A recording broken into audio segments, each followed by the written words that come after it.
Hello everyone and thank you for tuning into TradeChat. My name is Panzer. This is Niko. That's me. He's Niko. Hello. And today we are going to be doing like a podcasty style video where we talk about the Nighthold because that's what's going on in the world of Warcraft. We did Nightholds, we did all of normal and we started heroic.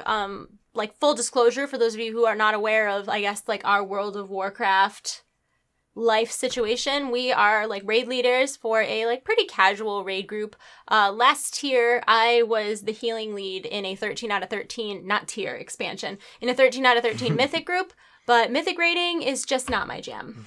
It takes a lot to stay current with mythic raiding, and we've been having a lot of fun with our slightly more casual group, but we're still getting like ahead of the curve heroic. So yeah, I'm okay with that. With that. I don't need to play at that competitive of a level at this point in my life to feel validated with my World of Warcraft experience. So we have ahead of the curve for both Helia and Xavius. So I hope we'll also get it for Gul'dan. Fingers crossed. I heard he's a lot harder on heroic than he is on normal. But before we get into our thoughts on the bosses and the difficulty of what we've experienced thus far, let's talk a little bit about other things. So obviously Nighthold opened on January 17th. So as of the time we're filming this video, it's been open for a little under 2 weeks. Like we just said, cleared normal, started heroic. I think we have 3 bosses down in heroic, and we still have another. Well, you guys have. Oh, no, today's Monday. I lied. Lies were just told. Well, we also missed. Yeah, we missed a raid night. Raid nights, yeah, like so, the whole like the whole team. raid. Yeah. And then we've got Super Bowl Sunday, and like so we're not raiding that day. So like I said, we're just not, I guess we're not taking it super seriously. But for those of you who don't know, Nighthold drops tier 19, and what's interesting about tier 19 is that there are 6 pieces in the set. It only has a 4-piece bonus, but there are 6 pieces in the set, and I think a big benefit to that is that people get their tier bonuses faster. Yeah, that means 6 bosses drop tier. Yeah, as opposed to only 4. So you're getting more gear, I guess, to go around, and more of that gear is tier. And I think it's for a more casual guild that's not loot counseling, that's not, you know. Well, plus, I think part of the reason why they did that with the tier sets in this expansion is because a lot of the times you have legendaries in those tier slots. Oh my goodness, I didn't even think of that. Yeah. That's a very valid point that I didn't even consider. It's like I have a legendary chest and pants, so like... Oh my god, shut up with your legendaries. If I get a tier that's in one of those slots, it's not really going to be good for me to put on. Oh no, you might get tier when you already have legendaries. You have legendaries too. Yeah, I have Pridaz and the worst belt in the game, so please don't... I don't want to talk about it. Like, I don't have good legendaries. You got a healing legendary the other day and you're a tank. Like, and that was an awesome best in slot one. Listen, I heard Pridaz is the best legendary. That's not true. It's not as bad as it used to be, but we could do a whole podcast where we talk about legendaries, and maybe we will in the future if you guys like this. But anyways, the TLDR of that is that there are 6 pieces. That's a really good point. I also think it's really nice for if you're a more casual group that there's more to go around and there's more opportunities to get those 2 and 4-piece bonuses. Plus, the cloak matches the tier set. So, you know, for transmog, that's awful nice. And if you didn't know, like, if you get a piece of tier out of LFR and normal and heroic, like, a different piece from each one, I didn't know that. The set together. for LFR isn't proprietary? No. Oh, in past expansions it was. I didn't realize. Yeah. In past expansions, the LFR tier was like the welfare tier. At least people in our raid that were getting tier from normal were saying, you know, that they were getting their set bonuses when their original pieces were in LFR. I didn't know that. Also, it has that scaling type of gear. So the first, I think, 3 bosses on normal drop 870. Then the next... Oh god, math. The next 6 bosses drop 875, and then the final boss drops 880. That's on normal. And the end... Goes up by 10? 5. It goes up by 5 per... No, yeah, 5 for the bosses, but 10 per difficulty, yeah, I know right? that the mythics... I think mythic loot starts at 900. So that would be right? Because if you had 870... Oh, no. That would probably be Gul'dan might drop 900. I'm not sure because Mythic is not my jam. I think that's how it works. But they get way better gear than us. And all of that gear, of course, can be Mythic Forged, Titan Forged, Extra Forged, whatever you want. So going into the Nighthold, if you have not been there, it has a very Suramar-y aesthetic. It's like the prettiest raid in the game. Yeah. You agree? Absolutely. It's, it reminds me like a Ice Crown Citadel minus the ice, add Suramar. Like, just saying. Like, it's like the Citadel of Suramar City. Oh my god. Is a Citadel like religious, though. I mean, not that that's really relevant to the topic at hand. I don't think it's necessarily mandatory.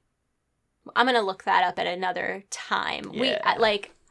Anyways, so it doesn't really remind me of Icecrown Citadel. I get what you're saying, though. It's big, and there's multiple levels, and it's sort of... Tall towers. Yeah. It's a super pretty raid. But, when you get inside, oh my gosh. It's super pretty. And there's lots of areas that have, a lot of little details and doodads that aren't... I don't know. This whole expansion's been a lot more detail-oriented than I feel like other ones have. And, so there's a whole area where it's almost like a library, and there's, an owl statue in the middle, and there's, scrolls out and books, and some of the books are open and some of them are closed. It's an awesome place. You see a lot of, plant life in there. There's a lot of, grassy areas, and there's, flowers plants, and there's, vines. You get to, the botanical area, and it's, crazy big foliage, lush trees, and there's weeping willow type trees, and everything has little spores that float around it and dust particles, and it's just a very, especially if you're able to play on high graphics, it's very pretty. It's very pretty.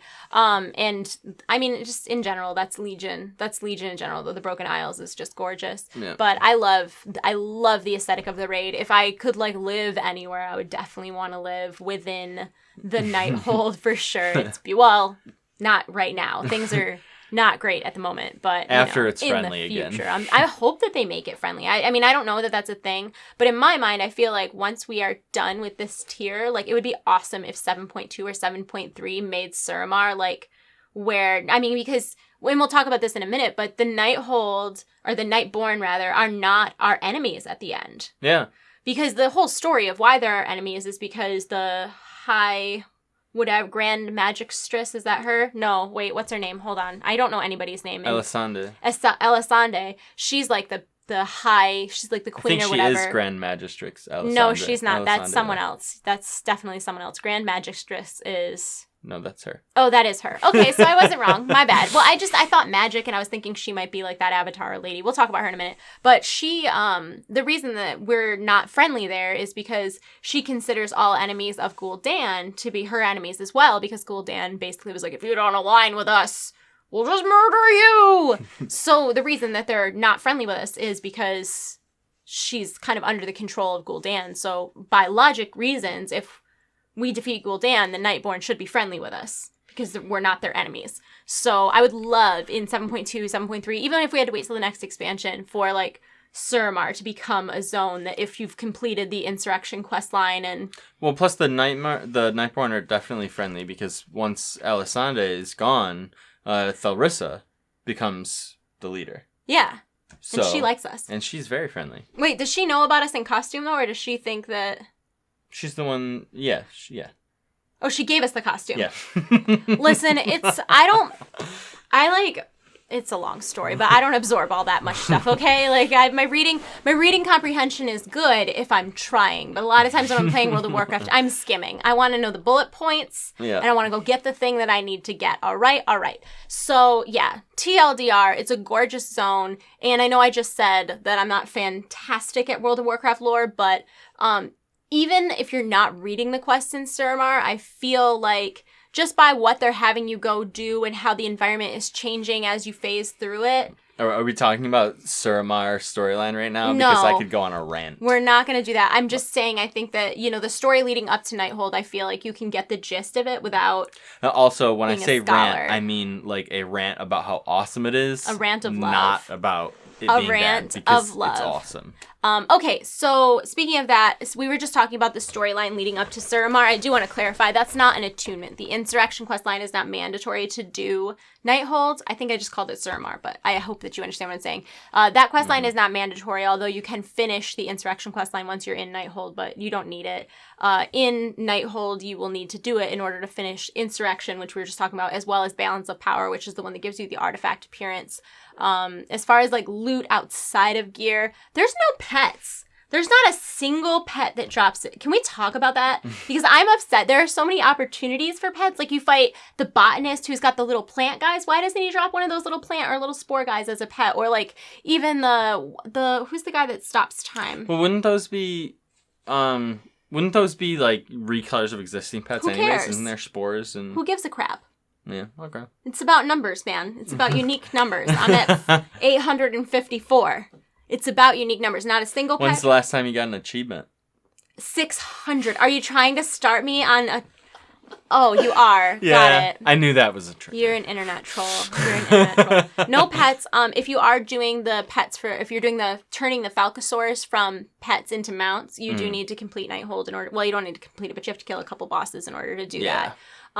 There are some profession recipes you can get, including that Fell Core Hound. If you've seen people riding that drops off of Tichondrius. Yep. And there are a couple toys. There's a toy that is the Lord Jiraxis legendary Hearthstone card, which I haven't seen it drop yet, but it apparently turns you into Jiraxis, and then it lets you, like, do some of his signature moves, whatever that means. That would be amazing. Well, it's got to be his voice lines. I feel like... His voice lines are the signature thing. I feel like they literally said signature moves.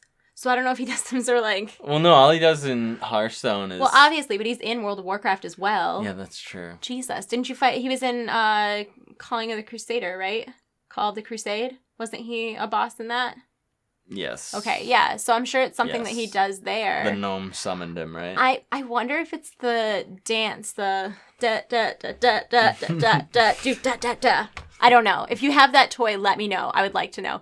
There's also a toy that demon hunters can get that, like, makes them take out Gul'dan's skull and they, like, look at it longingly the way that Illidan did in the trailer. The skull of Gul'dan is, like, really, like, in the lore. Like, going way obviously. Way back. Yeah. It's like... Which is crazy because World of Warcraft has been out for so long, and that, like, huge lore that object was in Warcraft. cannot have existed until right now, when he finally died.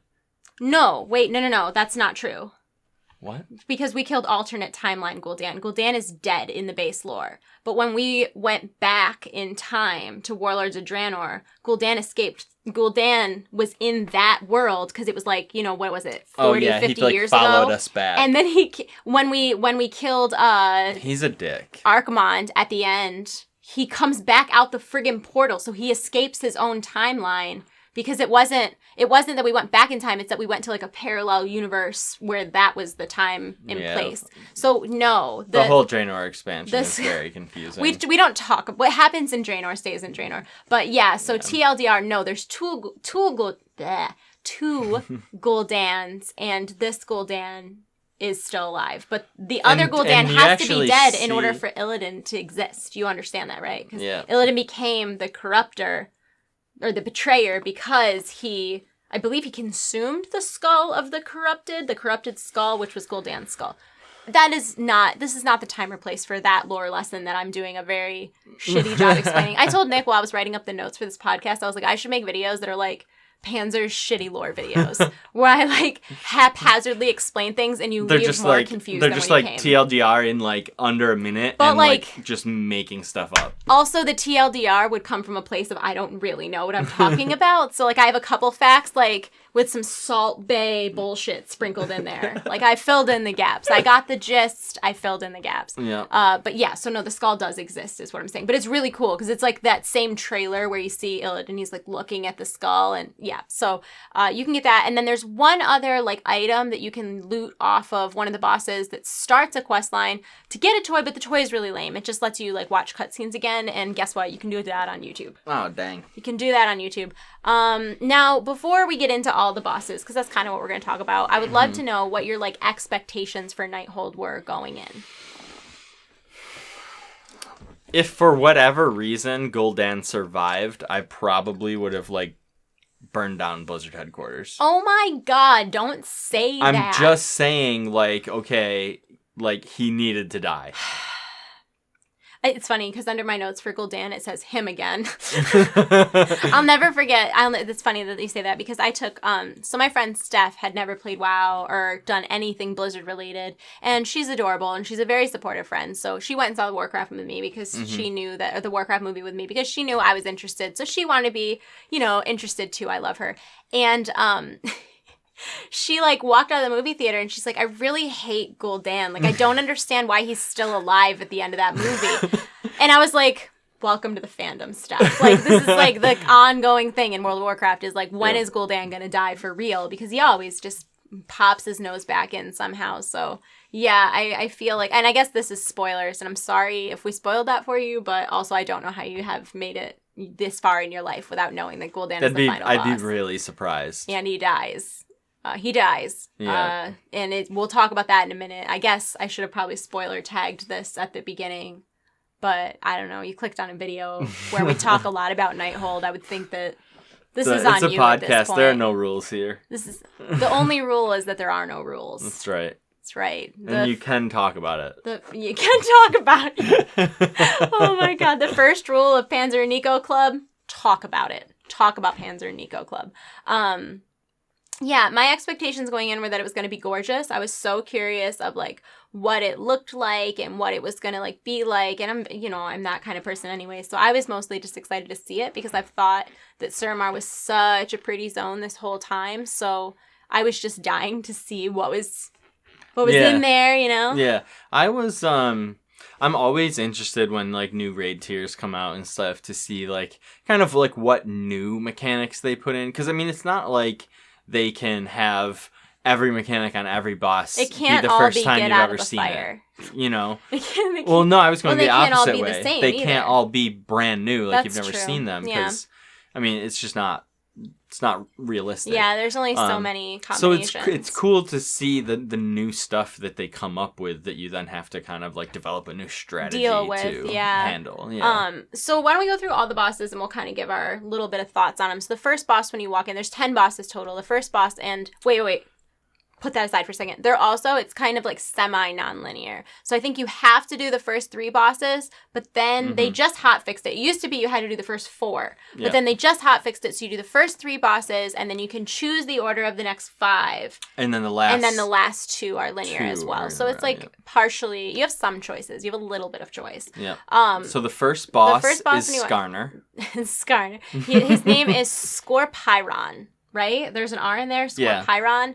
He's, I know, shocking, a giant scorpion. And I think my favorite part about this boss, like from a story standpoint, is that he's not part of the Legion. He's not fighting for them. You know, you go in there, right? And there's this giant enemy, like mean-looking scorpion. And you're thinking to yourself, like, the Grand Magister or the Botanist or the Zoologist of Suramar created this beast. Yeah, to protect it. He's a guard scorpion. Genetically engineered him with like Nightwell ooze to like... No, that's not what happened No, he was like a regular scorpion. This is, again, Panzer Shitty Lore 101. He was like just a pest. He was like a scorpion, and he was a little too close to the Nightwell for a little too long, and he got kind of like juiced up. He is a product of radiation poisoning, essentially. Literally, like, he was just living next to the Nightwell and time, king of the scorpions now. Yeah, but it was an accident. He's literally just all jacked up on Mountain Dew. If you don't know, like, when you enter the Nightwell, like, they actually thwart... Yeah, Nighthold. We don't go into the They actually thwart our attempts to, like, bust down the front gate. Yeah. So, like, the Scorpion boss is us sneaking into like a forgotten passage, which, by the way, and we just kind of stumble on him. There are so many things about Legion that mirror Burning Crusade in a very, and not in a bad way. I'm not saying it's like copied or anything like that, but there are so many little like nods to that expansion, which was so many people's most favorite expansion. And Black Temple, when you go into Black Temple, you're going in through like a hole in the wall. Oh yeah, it's like a crack. Yeah, so I thought it was really interesting that we're going in through like this like side, like I assume it was like a servant's entrance or something. You know what I mean? Like that nobody uses, and we just run into this giant scorpion who's been in the Nightwell a little too long, and so he's not really, his lore is irrelevant. He's just a giant scorpion that was either in the right place at the right time or the wrong place at the wrong time. He's just been on nightroids for way too long. Exactly. So that was really easy. We one-shot that on normal the very first time we walked in. Yeah. It took us like three or four attempts on heroic, but that was mostly because we don't. Everybody is capable of a little more than we do in our raid, but we have fun. Well, the thing with him is the shockwave that like knocks you back is really forgiving on normal, and it is not so much on heroic. No, if you get knocked back on heroic, like you pull a whole new set of ads. Yeah, because there's like these 5 or 6 small blue scorpions. Yeah, there's like these giant gems, and you have to like hide behind the gem before shockwave. And on normal, it's really not a big deal, like at all, because the ads are like not. Also, and the second time when we did it on heroic, we happened to have 2 boomkins that both took the treants Yeah. And, like, that apparently is, like, cheating, essentially, because the Treants, like, taunt and take a bunch of the... The big deal with the ads is that they do, like, a stacking debuff on the tank, which, like, stacks infinitely and eventually just kills you. Yeah. Ouch. So the Treants just come out and they taunt everybody, and so they prevent the tank from taking all that damage to begin with. Yeah, so if you can take some Boomkins with you, it's awesome. Recommend. Yeah, so other than that, though, that's not a super memorable boss. What I remember is that Blizzard had a chance to give me a scorpion pet that looked like him or a scorpion mount that looked like him, and they chose to ruin my life instead. Let me live, Blizzard! Let me live. Also, okay, we haven't talked about this yet. The trash in this raid is stupid. We wipe more on trash than we do on... Because it's kind of like a confusing place to walk around. I know, there's going to be people who's like, is it real easy? Are you guys dumb? Yes. Answer, yes. Like, we just walk into things. We don't pay attention to where we're going. The tricky part of the trash is that there are certain areas where the trash is super dense. Yeah. So like, you walk into a room without knowing that, and it's like, oh, I've got an entire room of ads on me now. Phenomenal. And then some of them you have to, like, if you're not stunning them, they're like... screwing up your life. So the trash is kind of bull. And the first learning we had of that was between the Skorpyron and the Chronomatic Anomaly. So like the trash in that room is rough. Like we die on that for sure. And I'm sure again, we did. If we're not anymore. We did it. Yeah, we died on it twice yesterday. Don't you remember? My sister raids with us, and she was like, "Why are we wiping on this trash still?" Well, she was so mad. Okay, so I don't really count wipes that occur when like one of the tanks and two of the healers are AFK. See what I mean? We could be doing better, but we don't take things seriously enough. But we have fun. So that's the second boss, is the Chronomatic Anomaly. He's like a giant mana fiend looking guy. And he has these slow and fast phases, and both your movement speed and like your haste is affected. Apparently you're supposed to use less during the slow phase, because if you use it during the fast phase, there's a cap. I tend to forget that haste cap. I forget that caps exist in World of Warcraft all the time. Like one time, somebody looked at my gear. It was a long, like the record say, this was a very long time ago. Somebody looked at my gear and they're like, "You're like 13% over the haste cap." Oh, oops. Yeah. And granted, I don't think that's something that like everyone in the raid will happen to, but classes where haste is a priority stat, Boomkins, I know. Yeah, you'll cap. It's hard. It's tough for healers too. Because people are not paying attention and they're not using personals, and we're like, we cast 1 heal per 8 seconds right now. Like, could you get your stuff together? I would appreciate that. Yeah. This is also a funny boss too, because he's another one. He does not work for the Legion. He is not in any way affiliated with anyone. He is literally a manifestation of energy from the Nightwell, and he is the word they used where he was like the power of the eye of Amon Thul, which is the pillar of creation in the Nightwell, incarnate. So he's just energy. He's just a pure ball of energy. He doesn't have any affiliations. You're just near him, so he's going to use his energy. And you can kind of, like, I think it's really cool how they do things with bosses like that in particular, where, like, you can tell that, like, he's, like, just cares about the Nightwell. That's it. Like, you can see him when you're not pulling him, he's walking around it, he's kind of tinkering with it, he's like, you know what I mean? Yeah. Like, it just seems like, well, he's like the caretaker of the Nightwell. He's not really the caretaker. Not, it's like him. Like, he is like, I don't even, like, even when you kill him, I'm pretty sure his energy just goes back to the Nightwell. He's just energy incarnate. He doesn't really have any, like, feelings except, like, protect my life. I feel like these people are attacking me. It's just offensive. So I think it's funny that we're now 2 out of 8. We're 20% into this raid now, and we've yet to fight anybody who gives a crap about the Nightborn at all. Anything. You know, like about, you know, we're in Nighthold. I couldn't even remember the name of we've been talking about. Okay, so in my defense, we have the Emerald Nightmare, Nighthold, the Cathedral of Eternal Night, and then, like, the next one is called, like, Tomb of Sargeras. But there's 3 with night in them, and it ruins my life. Is it light? Are you going to tell me that it's light now? Because I can't remember if it's Cathedral of Eternal Night or Cathedral of Eternal Light. I feel like no matter what one I say, I'm corrected. So at this point, I don't know. But if it's night, then Blizzard obviously has, like, a theme for this whole expansion as, like, darkness. Oh my god. I hate you. He also drops a weapon illusion if you're into that kind of stuff. It's not 100% drop rate. I don't think anyone in our raid has gotten it yet, but he has a chance to drop a weapon illusion. The next boss you're going to fight is Trilliax. And this boss also makes me happy in the weirdest way. He is the cake boss, if you've heard of that. Yeah. The cake boss. And he's another one he's not really fighting us because he's like trying to protect the Nightborn or anything like that. He was a created thing. I don't think he was a robot. I think he was like a magical creation, like a golem or something. Yeah. And his creation purpose was to serve aristocratic Nightborn citizens. Yep. And he'd clean up after them and bring them cake and all this. And then, you know, when the Nighthold was like the cocktail parties, shut down for like 10,000 years and he was sort of left to rot without having anyone to serve, he lost his marbles. Yeah. So dude just went nuts. He just went nuts, which is why his phases rotate between like him making violently a mess. Killing people or violently like cleaning up. And then, like, also violently serving us cake. Like, he's just really mad about being left, and he's like, eat the damn cake! Eat the damn... Clean up your mess! Yeah, he doesn't know Quit dragging mud around my room! He's, like, a really angry butler. Yeah. Like, really evil butler. Yep. So that's his whole story. And this boss is another one that the difference between normal and heroic is almost comical. He was, I think we one-shot him on normal, and then we went in on heroic, and it only took us a couple attempts, but he has this laser ability called, like, Annihilate, where a laser comes out of his butt and out of his face. And if you are not in position when that thing starts, you are dead. Because it seems like no matter what, there are so many places in the room you could be where the laser doesn't point, but I swear to God, if you're not on his, like, shoulder, I mean, like, touching him, when that laser starts, I guarantee he's going to flip around and zap you with his face. It's rough. Yep. And it only does like 15 million damage per second, so. No big deal.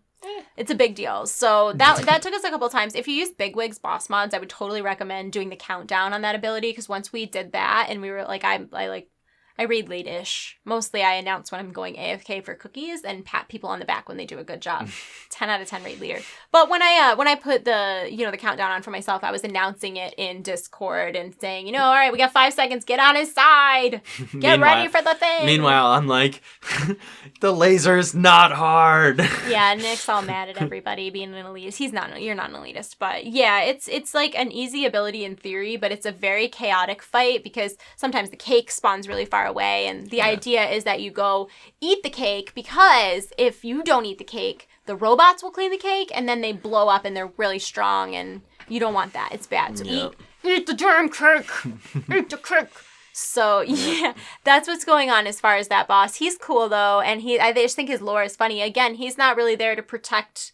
He's just kind of a leftover guy, and he's just... All right, into the good stuff now. Programming's all messed up. Into the good stuff. So the next boss that you have to fight is Spellblade Aluriel, I think. And she gives everybody... The way you can identify her, I guess, is she does this, like, mark of frost that's like a hot potato debuff. You give it a couple seconds, and then you have to give the debuff. You have to, like, kind of trade off, I guess, with somebody else who has the debuff. It's not really a trade. You kind of come together and blow up. Yep. So it's like violent hot potato. Yeah. But the problem is you have to like kind of time it so that everybody's not blowing each other up all at once, because then you die.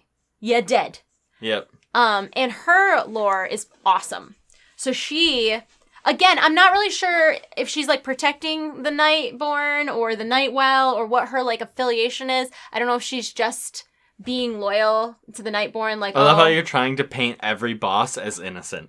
I feel bad. Well, no, she's not innocent. So she was like a super smart, super like genius, kind of good at everything she did as a Nightborn youth. And she went through the Night Guard military, and she's super good with a sword. So she went up those ranks, and then that wasn't enough challenge for her. So she went and studied at good old Suramar U of Sur. And she became the very first ever Spellblade, and she could wield fire and arcane and frost, and it was like unheard of at the time. So she's just all around a badass. But the more power she got, the more power she wanted, and she became super corrupt because she was like using the Nightwell to get more power, and she kind of got to be an addict. You're telling me that someone like got too much power and then like went evil? That never happens. That doesn't happen in real life either. What? So yeah, that's her deal. I feel bad for her though, because she was just, this world could not handle her. She was too much for this world. She was too good at stuff for this world, not as a person. Yeah. But like I read that her actual like armor and weapons were forged from the magic of the Nightwell. So I feel like she's real badass. Where can I get me a piece of that? She's real badass. I think her fight mechanically is like, I feel like that's the one you could really cheese the mechanics. We haven't done it on heroic yet, but on normal, I feel like we're not, nobody, like, I would say like 75% of the people are doing that fight correctly. Yeah. And we just kind of like... The Mark of Frost or whatever, I'm not looking forward to that. No, it's going to be rough on heroic. A couple times when we, like, killed her on normal, like, the frost still was, like, spread all over the place. Yeah, people were not, like, doing their jobs properly. So that's going to have to tighten up the ship a little bit in order to do that. It's a chaotic fight for sure, but her backstory is cool. The next boss you fight, well, I guess if you want to, that is where... Wait, I take that back. This is everybody, including her, until the last two bosses. You can pick any order you want. Yep. So the next boss we're going to talk about is Star Augur Etraeus. Yeah. Etraeus. Okay, she's awesome. It's a he. He's awesome. It's a he.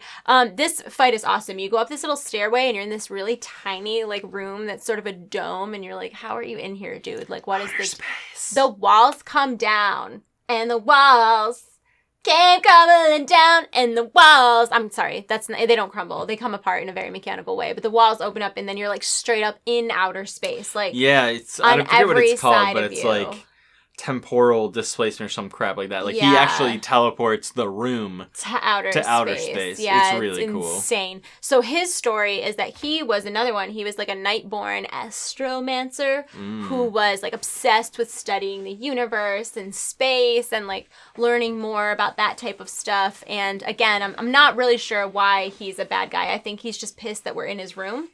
They've all been exposed to Nightwell magic for like what 10,000 years. Well, not just that either, but Fel as well. No, well, a little, but that's only very recently. Yeah, like no, they haven't. They've been locked up for 10,000 years with the Nightwell. Yeah, I knew that, but like they all kind of like accepted the Fel. No. Okay, number one, I need you to stop using Warcraft movie lore in this. Like nobody accepts the Fel. That is Duncan Jones's interpretation of what is going on. Well, no, I just mean like when they were given a choice to either join the Legion or die. Their leader was given a choice. And there was actually a rebellion and uprising that tried to like fight against that. That's how Felrissa got kicked out. And they lost. Yeah. So like you don't really know. Like, I guess, like, yes, he's supposed to fight, but, like, in the grand scheme of things, if he would be someone who worked at, like, NASA or JPL, like, you're telling me that they just walked up to an astronaut and they're like, yo, I know you study in science, bruh, but could you, like, fight these guys instead? Like, I don't even feel like that's not really how it works. That's not how any of this works. Like, we should be fighting, like, the elite soldiers of Nightborn, which is why the last one made sense, because, like, I said, like, I don't really know why she's bad, but she was in the Night Guard, so she was a soldier. It makes sense. He wasn't in the Night Guard. It doesn't matter. Following orders is not a defense. They're all evil. Yeah, so I don't know. I felt bad killing him, because he's just, like, a smart dude who got a little too much Nightwell, I'm not sure. Then the next boss is the High Botanist Tel'arn, and he was the botanist. Mm-hmm. I'm sorry. I thought I was making a joke, but you didn't laugh, so I guess it wasn't funny. I'm not sure I got it. Well, it's just, like, I've been explaining, like, oh, this guy's, like, an astronaut. This guy's, like, a studier. This woman was in the Nightborn, and then I was like, he's a botanist. He's a botanist. Did he create Honor Buddy? Stop it. Get out of here. Dad, you're not funny. Get off this podcast. I hate you. He was obsessed with plants while he was studying, again, I believe at University of Suramar, because that's a thing. He was obsessed with plants. His like obsession was with how plants could like split and then be two plants, essentially. Like they weren't killed by dividing. They could grow from division. And so he, I believe, like dipped himself in the Nightwell to try to become a plant. That might be it worked because he splits into 3 and still survives during the fight. So. Yes. So knowing that lore now, that fight makes a whole lot more sense. But the fight pretty much is he puts a debuff on people, and when you dispel it, plants spawn out of their butt. It's gross. That's not really what happens. And then also there's like this ring of shit and you have to get out of it because it kind of comes into itself. And if you're in the middle, then you get hit by the whole ring as opposed to just there's the like one a solar spot. thing that like collapses and there's like a shadow thing that expands. There is. That's true. And then there's also spores and they're bad. Don't touch them. So otherwise though, he's pretty easy. And they also just nerfed him. Like he was a little bit harder and then they like nerfed how long. They kind of like slowed down a little and smoothed out the mechanics so they happen like more regularly. More predictably. Yeah. So yeah, he's not too hard. Again, I'm not entirely positive why we'd be fighting a botanist. Like because he's evil. Because he's evil. Perfect. The next boss is Krosus, and we know him. We know this guy because we fought him during the Broken Shore event. Mm-hmm. Well, I guess that's not an event. You can still do that, right? Because it's like the prerequisite quest. Yeah. I mean, you do it anytime you start Legion on a new alt or whatever. No, because you can skip it if you want to. But you're right. It wasn't really an event. It was a quest line. But he was there, and he was also blamed for the death of Tirion Fordring. Mm-hmm. That is until we actually killed Krosus. And then Khadgar is like, I'm just kidding. I don't really think that I told you the truth about that whole situation. Maybe it wasn't all his fault. So that's nice, Khadgar. Nice. I mean, he was definitely on the wrong side of the block. I don't even know like what that means or why it would be in the game. Literally, so like after Tirion Fordring is taken, because he gets like abducted during the Broken Shore thing. I mean, you see him die. No, you see Varian die. You don't see Tirion Fordring die until you're on the Paladin quest. Oh, okay. Spoilers. Okay. See, I confuse things. You also confuse things. Anyways, so you see him during the Broken Shore event. We're fighting against him. He's one of like the bosses that Gul'dan like kind of summons to slow us down. And I believe you only see this part if you're play Alliance, but Tirion Fordring is like taken as a prisoner and then he's like tortured. And I think Krosus is the guy who does the torturing. But he doesn't actually die from the torture. He dies like later on as a result of his injuries. You're telling me that when you're going through that scene and Gul'dan summons Krosus out of the fell lava stuff, and then he picks a guy up, and Krosus kills him, and he's like, the light will protect me, and he's got a bubble, and that's not Tirion. They take him prisoner. They definitely take him prisoner, and then because he literally has like lines where he's like, ah, and then dies and falls in the fell.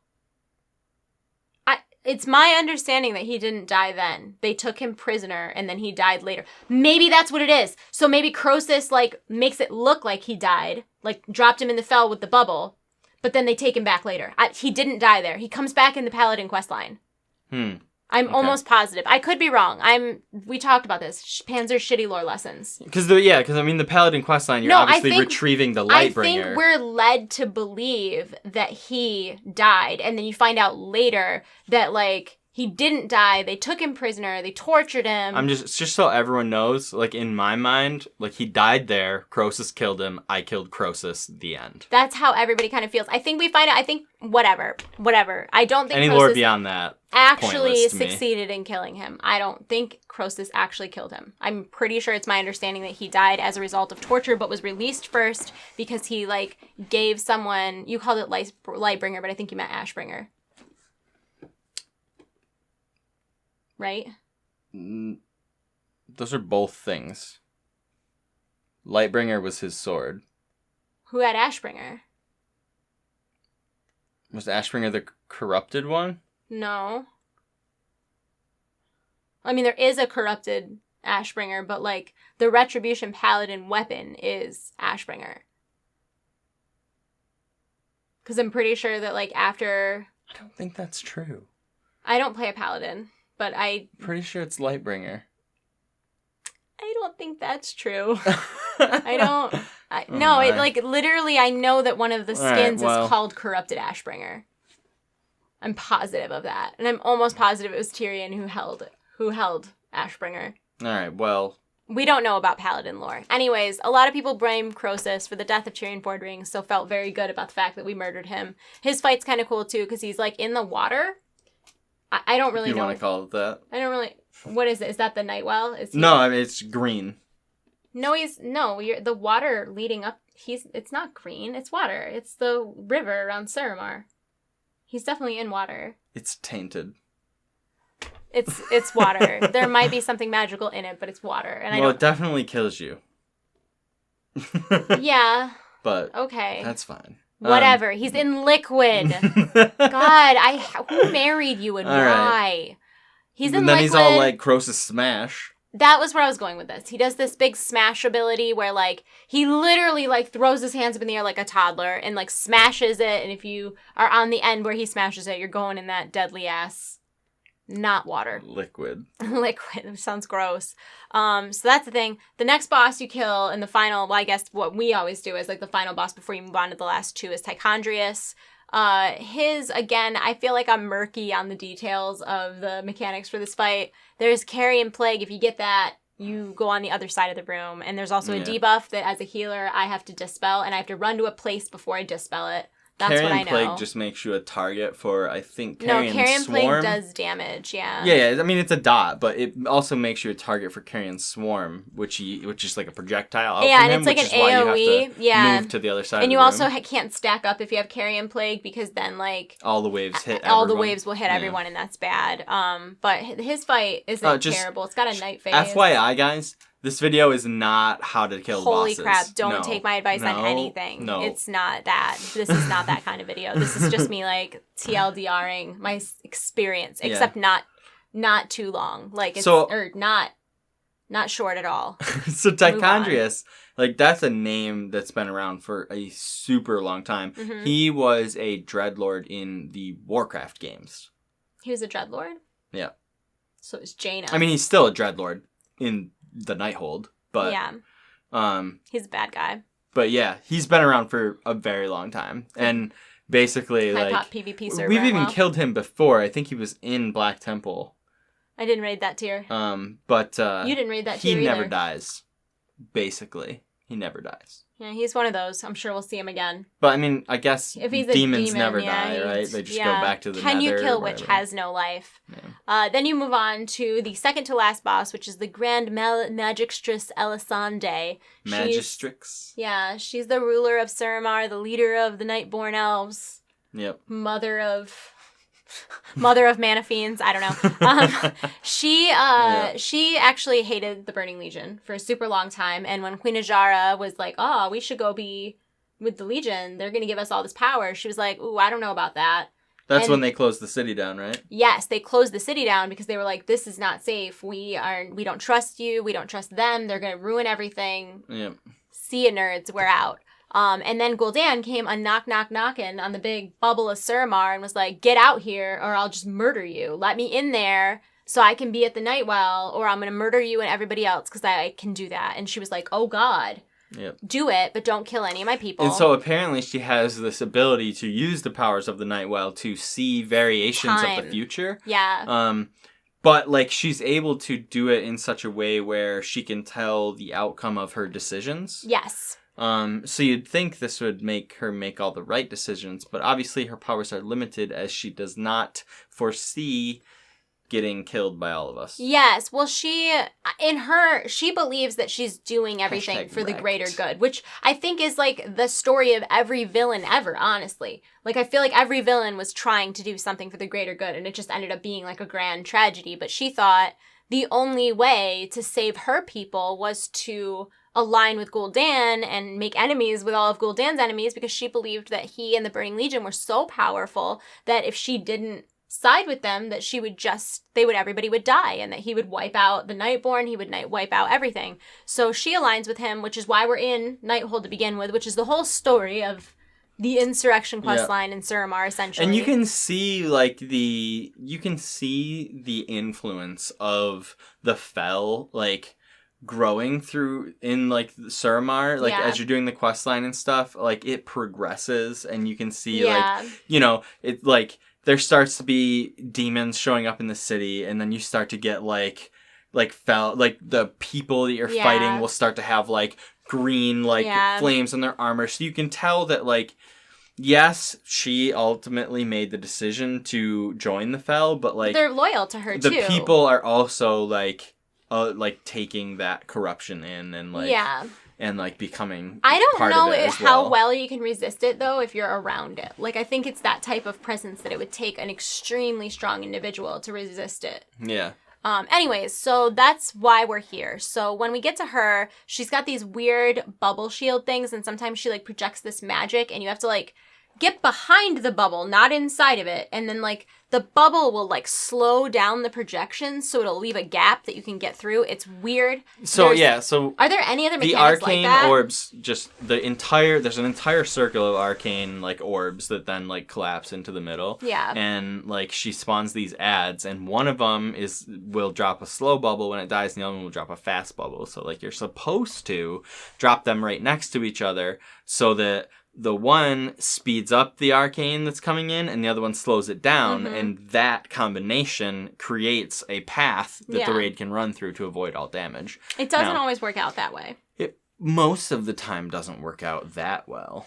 Hopefully we'll get better at that in the future, but it's a weird mechanic, and it's not like anything I can't think of another fight like that. I'm sure there might be. I mean, I'm sure somebody who's been raiding every single tier, every single raid at current content is going to be like, this fight was exactly like that. But in my personal experience, I feel like that was the first time I've ever seen a mechanic where you're getting behind a bubble that you can get inside. I thought her ability to rewind was really cool. Yeah. Because, I mean, she her does whole it twice shtick is the manipulation of time. Yeah. It's what allows her to see possible futures, and, you know, it's how she summons these adds that, you know, affect time when they die, and then, like, when you fight her, you actually have to kill her entire health bar three times, because every time you do it, she then is just like, oh, rewind, and starts the fight over. And mages have that time, that's what mages time warp does, right? Like, it returns them to like 12 seconds ago or whatever the time. I don't play a mage either, but not time warp. That's bloodlust. I'm talking about they have an ability, or they used to at least, that literally was like it looked like what's that? Like a sand. You know what I'm talking about? Oh yeah.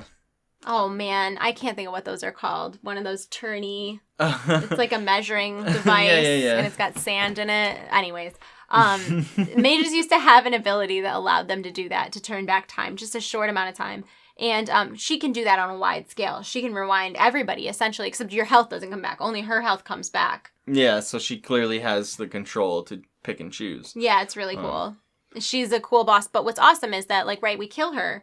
And then she is like, whoa, I didn't foresee this as part. Yeah, in all of her calculations. Like, she literally had, like, pondered all the possible outcomes and had, like, looked into the future of, like, if she made this decision, what would happen. She never saw a future where she died. Where she died. Mm-hmm. So, like, at her final act as, like, this echo of Elisande, because she did.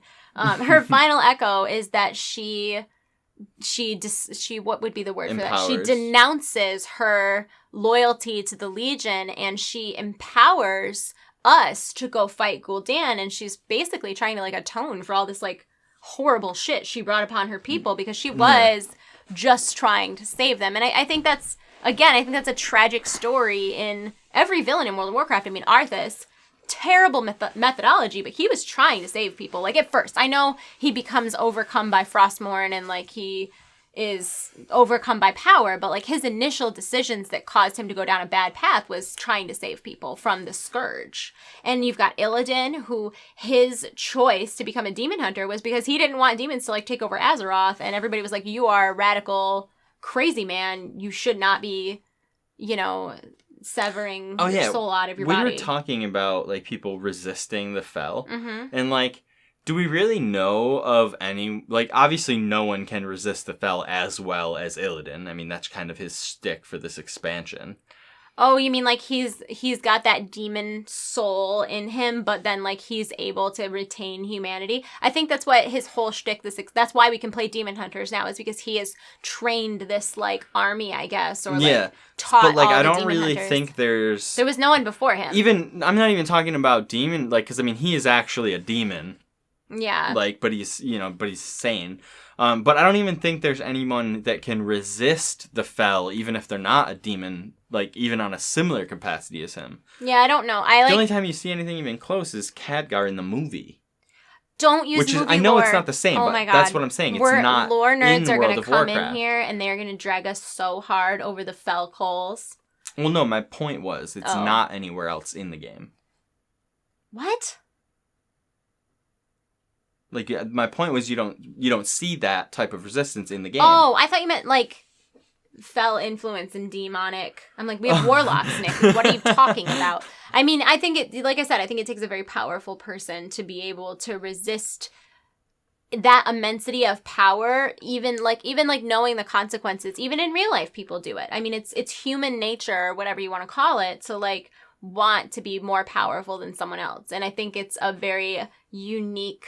Oh, I just said very unique. It takes a unique person and it takes a rare individual to choose morality over power. And I think oftentimes this is the core of like politics is, do you want your country to have more power, or do you want to have, do you want to feel good about your decisions at the end of the day? Because you can't have both. You only get to pick one in most situations. And, the scales of justice. Are you willing to take the risk, even if, anyways, we're not going down that rabbit hole, but so when she empowers you, like each role gets a different thing. Like all the DPS basically get a personal bloodlust ability. Yep, all of the healers but get it's bubbles. better than bloodlust because bloodlust is just like 30% haste. Yeah. But like her ability is like 30% everything. Whoa, like, I didn't know that. Cooldowns are shorter, like everything.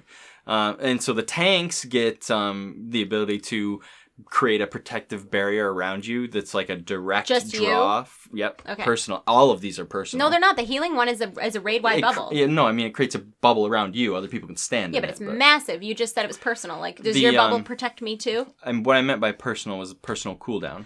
Does your bubble protect me? Your cooldown doesn't affect anyone else's cooldown. Does your bubble protect me? Special ability. So tanks. Are you gonna not answer that? Does your bubble only protect you? I really don't know. What? My bubble protects just me. Yeah, okay. The tank one. Thank you. So the tank one makes you completely impervious to damage. It's impervious. Like you directly channel the Nightwell's powers, and it's necessary for the fight. Because, all the abilities are. One of the ads that he spawns when he spawns 3 at the beginning, one of them has a one shot that you have to use it for. And then it's super beneficial when you get, I forget what it's called, but it's an empowered version of when he chains you to the ground. Mm-hmm. Basically, when you break those chains, you blow up, and you need like 5 people. When it's empowered, you need like 5 people on top of you to split the damage in order for anybody to survive. Mm-hmm. So if you have that cooldown available, it just makes everything so much easier. So much easier. The healing one bubbles everybody from this like bomb that comes out. But yeah, so that's Elisande's final act. Like in the history book, it's like sad because like she was honestly trying to do the right thing and screws that up. Anyways, so Gul'dan's the last boss. This is alternate reality Gul'dan. Regular Gul'dan's already dead because Illidan rolls up. I don't actually understand. I'm gonna be honest. Me and the lore are not understanding. Like, we're fighting Gul'dan, and just as we like get to the point, we're edging. We're edging with Gul'dan. Just as we get there, then all of a sudden it's like cutscene, Illidan comes in and kills him. But like, where was he this whole time? How did he know? Where did he come from? Like, I don't fully... I'm not sure, but my hypothesis for the reason he shows up is that no one else actually was capable of killing Gul'dan. Yeah, probably, because he's empowered by Gul'dan's magic. Like, he is... Well, also, like, he's the only one that really has the ability to, like, legitimately purge the Fel from something. Yes. And without the Fel, I mean, Gul'dan would have died a long time. Like, Gul'dan is nothing without the Fel. He was in the Gul'dan that we killed. Okay, so again, now there are 2 Gul'dans. The original Gul'dan was part of the Shadow Council and like whatever. The Gul'dan that we killed was like a disabled shaman who was like cast out by his people because he was like all the orcs were dicks, for lack of better words. I mean, like his origin story with the Fel is the same. No, it's not. It's not. I don't know what his deal with the Shadow Clan was, but I know he has totally different... I mean, he might have still been disabled or whatever, but like in the Gul'dan that we killed, they released a whole Harbinger series on, and he was You saw it at Comic-Con. Yeah. That's alternate reality Gul'dan. And he was like, he went to the Fel because he was like bullied and like weak and powerless. And like. I guess I could be wrong, but I was under the impression that was still what happened to him prior to, because all that happened long before we went back. No, like he didn't. already had Fel when we went back. No, the stories are different. Parallel universe. The stories are definitely different. Positive on that one. Okay. Because I was talking to Perk about it, and she knows. And, like, their backstories are definitely different. Because he wasn't even in the same... He was in, like, an orc, like, clan or whatever. Mm-hmm. And he was part of the Shadow Council. And he was, like... He went bad after he already had some semblance of power in his regular storyline. But in the Gul'dan that we killed was like... He's Lord of the Shadow Council. Yeah, he's literally like in his alternate reality, he is bullied and outcast and deformed and like weak and powerless. And like he's got this like shaman mentor and he repeatedly tries to reach out to the elements because he's a shaman. And when you're a shaman, you don't control the elements. You commune with them and you ask them for help. And like my friend also plays a shaman and she said it's like the reason that anytime Thrall shows up to help, he kind of has this attitude of, well, that worked. Because he doesn't control them. Like he hopes that they'll help him and he asks them for help. And because he's so powerful and he's made all of these decisions and he's, exalted with the elements essentially, they usually come through for him. Yep. But the elements ignored Gul'dan. And so like when he finally was reached out to by this demonic presence, it was the first time he'd ever been reached out to and welcomed by anything. So that's how he ended up getting so bad. And it's one of those things where the more you get, the more you want. It's like they're all like crack addicts for power, all of these people. Yep. And yeah, so he's finally dead. Illidan kills him. I don't fully understand how we went from being on the top of, the Nighthold by ourselves and then Illidan just comes out of nowhere. I feel like when you're actually fighting that fight, shit is so intense. Ooh. Do we like push him through a portal and then Illidan's like, hello? Right when Gul'dan is about to die, you see the portal like that he has open on the top of the citadel or whatever. You see that. Does Illidan pop in collapsing? Okay. So I'm thinking, Illidan maybe came through it. Yeah. Right as it was closing. Yeah, probably. He was just waiting. And then he says, obviously, like, come with me, blah blah blah. Okay, so maybe his intention is then to reopen it. Wait, is Gul'dan opening the portal? Why did they need us? Like, what? That's, I guess, what my question is. I thought Gul'dan was using the power of the Nightwell to open the portal, like, to bring, not just the Burning Legion, but, like, the dude. Sargeras? Yes. Yeah, that guy. So... And then he opened the portal and Illidan was like, surprise! Why did we need to be there in order to facilitate that? You know what I mean? Like, why did we need to go through all this trouble and kill all these people if Illidan was just going to burst through the door like the Kool-Aid man at the end? Well, I don't think Illidan could have 1v1'd Gul'dan. Oh, we had to Yeah, like I think Illidan like had the power to like purge the Fel from him, but I don't think he could have taken him in a fight. Did you see Illidan? Him? I had 3 times the HP Illidan has. Oh my god. I'm a bear. Okay, so we're up to date.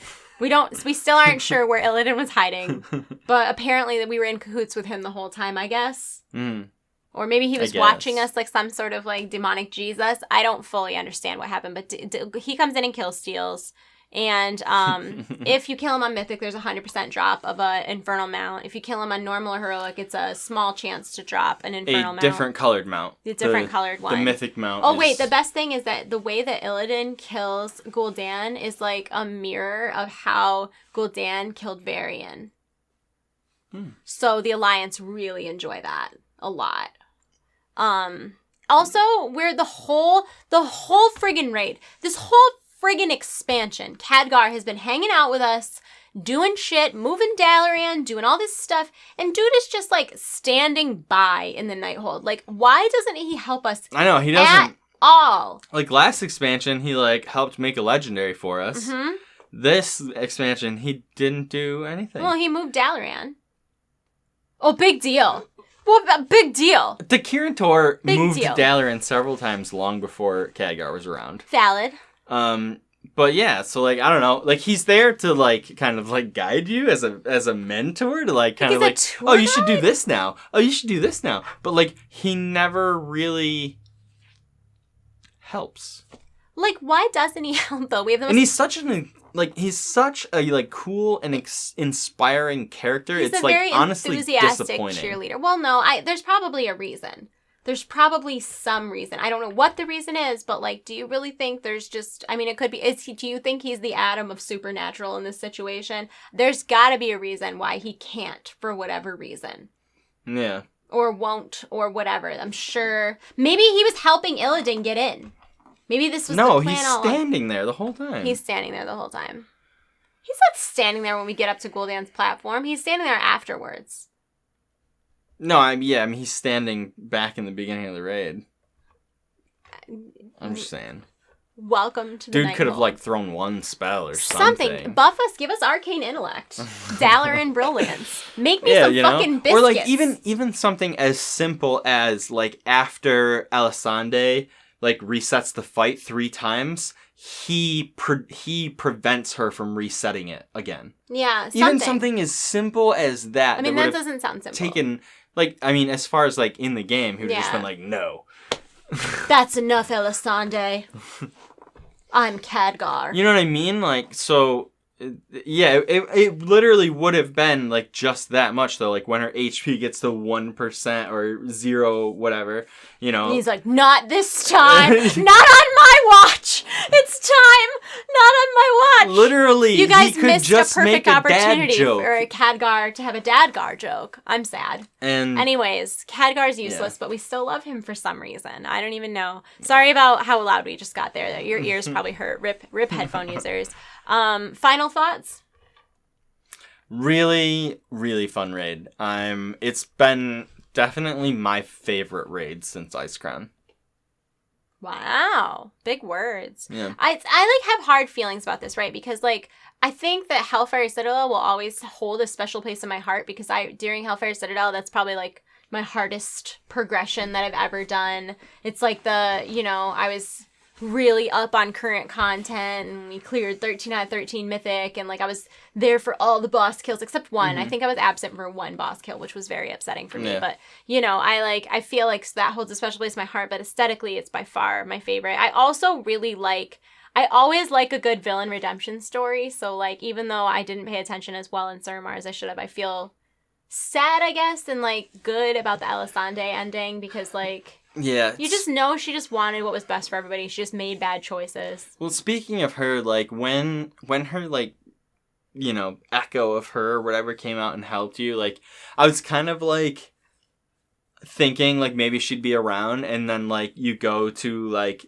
the cutscene, not the cutscene, but the quest after where you get the mount. And the Arcanist Mana Saber. Yeah. So you go to do that, and then Thalrissa, like, they're saying the Nightwell's unstable, and they're offering to, fix it, stabilize it, and she tells them not to, to let the energy dissipate and let it die. And her reasons for that are obvious with how much it, had corrupted her people. Did you see what it did to the Scorpion? But, like, to me, then, like, any echo of Elisande will die with the Nightwell. I don't know, man. The World of Warcraft's a crazy place. No one's ever really dead. She might be in the dream with Ysera and friends. While we're on final thoughts. So, the item, the Pillar of Creation. Yeah, the Eye of Aman'Thul. So they use that to create the Nightwell. Or whatever. It's connected to the Nightwell. There's used that to create the shield. Pillar of Creation? Yeah. There's 2 Pillars of Creation. No, there's like 8. Wait, that's what that room is. There's like 8 Pillars of Creation. One was in Ulduar. No, there's way more than 2. There's like at least 6. We still have one more to get. You're talking about like the Tears of Elune and everything? I don't want to Google this because we're like in a podcast right now, but there are way more than 2 Pillars of Creation, and lore nerds are going to drag you so hard. Pillar, keep talking.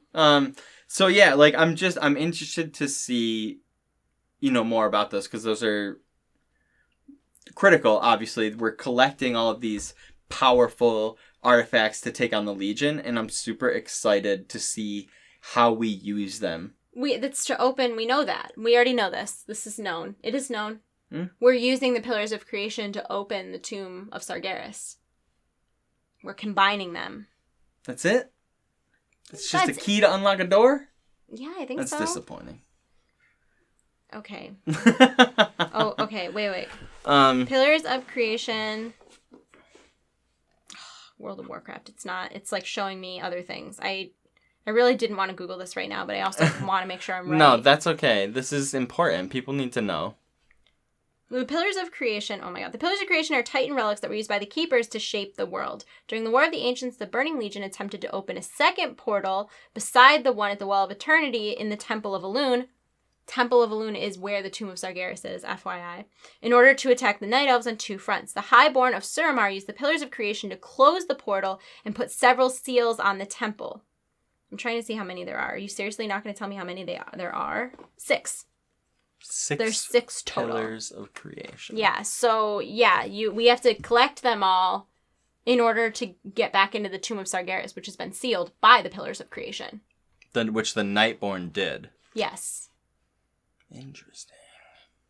Yes. I haven't read. I've read like half of 3 books. I know that's like very disappointing for people, but like it's true. I've only read about half of 3 books, but I try to read like I Google stuff when I'm interested. Listen, I don't need your judging eyes. But yeah, we liked Nighthold. Yeah, it's super fun raid. Absolutely. I am having a lot of fun. Do you think that it's possible that the next playable race will be Nightborn? I thought about it. Like, and it would be a neutral race. It's definitely possible. Because like that race was like a dead ancient race, and now like at the end of this, they're back. Yeah, and that's the reason why I like the Suramar questline so much. Is you like. I mean, obviously everyone does it, but like as you're doing it yourself, I mean, it just feels like you're like single-handedly like saving an entire race. Oh yeah. It just feels good, man. Feels good, man. So those are our thoughts. Let us know what you think in the comment section below. And I know for a podcasty type thing, the audio on this was sub-ideal, but we're working on it. No, audio was great. Don't listen to her. If you guys have any ideas for the next podcast? Yeah. Leave it in the comments. Yeah, we were thinking about doing, like, not necessarily just WoW either. Like, I was interested in doing ones, like, about, like lore interactions and stuff in World of Warcraft, or Overwatch.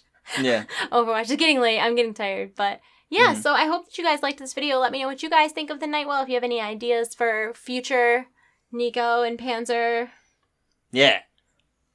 Cast chats. I don't know what to call these. Chat cast? Well, you decide. TM. We're gonna go. I hope you guys are all having a wonderful day, though, and thank you so much for sticking around and hanging out with us for an hour and listening to us ramble about stuff and things. We're gonna go. Love you all. You're in our hearts. We'll see you soon. Give them a heart, Niko. We'll see you soon. Goodbye. Bye, guys. Goodbye.